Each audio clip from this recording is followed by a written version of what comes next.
Nise da Silveira and the Images of the Unconscious. Nise was a Brazilian psychiatric that devoted her life and career to change the cruel treatments such as electroconvulsive therapy used for people dealing with mental disorders in Brazil. She was born in 1905 in Maceió, state of Alagoas. At the age of 21, she graduated medical school in Bahia. That's where she meets her husband, Mari Magalhães da Silveira, also a medical student at the time. After graduation, they both decided to move to Rio de Janeiro to start their careers. The couple decided to never have children because both of them wanted to dedicate their lives to science. Nise da Silveira was a huge fan of Carl Jung. She was one of the biggest names responsible for translating and bringing his theories and ideas to Brazil. In 1968, Nise published a book about Jung and about the principles of analytic psychology. In 1952, she opened the Image of the Unconscious Museum, filled with artworks created by her clients at her atelier in the National Psychiatric Center in Engenho de Dentro. Nise died in 1999 in Rio de Janeiro after a life fighting for those forgotten by society. In 2015, a movie is released called Nise, The Heart of Madness, portraying her life inside Engenho de Dentro. During her years as a medical student, Nise was the only woman in a class of 157 people. She was also one of the first women to get into medical school in a time where universities didn't even have bathrooms for women.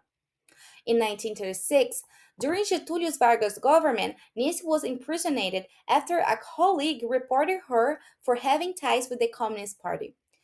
Nise stayed in jail for 2 years and then she runs away to Bahia to hide for the government. She stays there for 8 years and it's just after the allegations were dropped that she was able to go back to Rio de Janeiro to continue her life and career at a psychiatric center in Engenho de Dentro.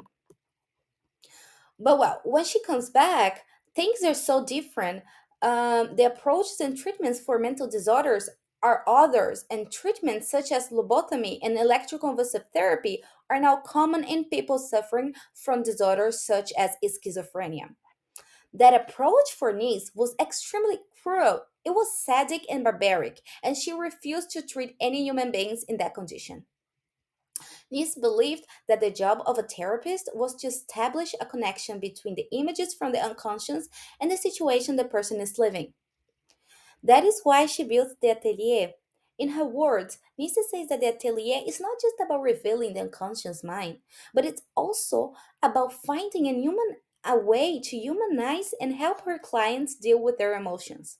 That is why the atelier was a very open space filled with art and tools, leaving her clients to choose freely the way they want to create without any interruption. One of her most clients was Fernando Diniz. Fernando was diagnosed with schizophrenia. He was considered to be a brute and sometimes aggressive person, someone very disconnected from the real world, always with his head down and almost in completely silence. But since the first moments he got into atelier, the person that was considered to be a brute and aggressive would show such delicacy and attention when painting. Without any interruption, he could paint during a whole day. Nice starts then to analyze his work. When putting together his first works, she sees all abstract forms. Nietzsche says, in the abstract, the men seek for a place of peace. Fernando's work shows his retreat from the external reality lived threateningly, just like fearing also the inside reality, his head, maybe even more threatening. She starts seeing circles, forms, and mandalas in his art. Nise believed that the presence of those forms represents instinct defense force, just like Jung believed that mandalas were a representation of the building of the self. Nise believed Fernando's artworks represent his attempt to rebuild his personality. Sometimes the way to the center is surrounded by mazes or spiral shaped paths, as you can see on his artwork. The geometric forms in Fernando's artwork is an attempt to control emotions, seeking a stable construction of those geometric forms. When talking about those geometric forms in his art, Fernando says it is because the forms helps to bring things together. When he felt more comfortable in the atelier, his art started changing. The geometric forms now are gone, giving a space to a more naturalistic art. This tendency to naturalism for Nise means that Fernando is seeking a better relation with the things around him. Nise believed that whatever rocked Fernando's psyche, his mind, disrupted the structured space demarcations constructed by the ego conscience. The struggle to rebuild the ego is a slow and complicated process, full of challenge, and it's also very delicate. But something very important changes. Fernando starts to sign his artworks.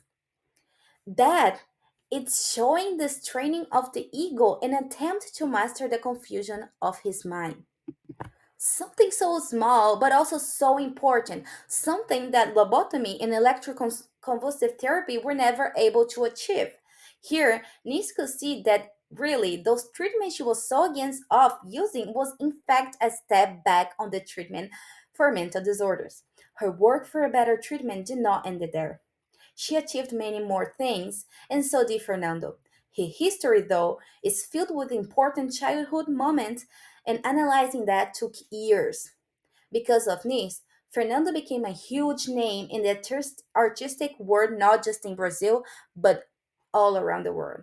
But his story is worth being told for complete, in another time perhaps. Nice used her life to bring attention on the cruelty it was being done by the name of science, and showed better ways to treat human dealing with mental disorders. The social impact she had was huge. She changed psychiatric field completely, and Brazil was never the same after Nise da Silveira. Because of her, today we have better and more humanized approaches in psychiatry. We have art therapy and occupational therapy. She left a legacy. And to end this, I will end with her own words. People who are too healthy are boring people. Everyone is a little crazy, so leave your imagination because it is our deepest reality. Thank you.